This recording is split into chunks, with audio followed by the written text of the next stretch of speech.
Guys, this is Sasha. I just used him as an example. This is him after training for several months.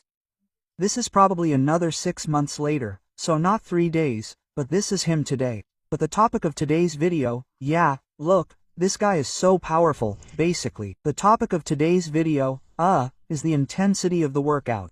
Well, look, these aren't lunges, these are classic split squats. Don't confuse them with lunges. We watched fencing. There are lunges there. So, look, you can see the dumbbells behind him. He's working with 3 weights. We'll talk about technique later. Look, he grabs the next pair. So, we start with a heavier weight and go to a lighter one.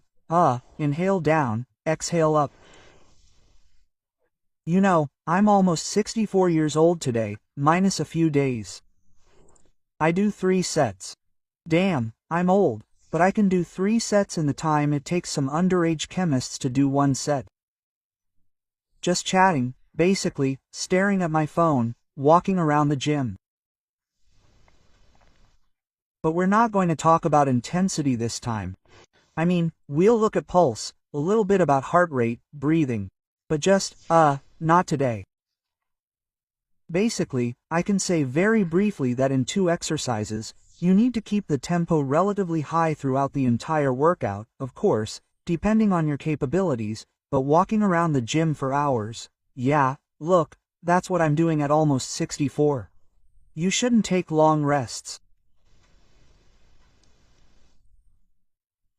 Look, the tempo here is still high, and we'll talk about this exercise a little later, but not this time.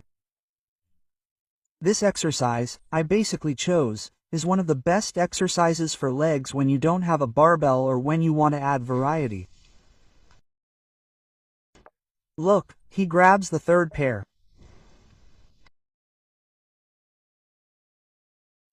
This is already a cool down after the workout, that is, after he's worn out his arms and legs, just like he's worn himself out. That is, this is a factor of general fatigue, the accumulation of fatigue accumulated during the workout. Therefore, here we are no longer talking about technique, we are just talking about doing more repetitions.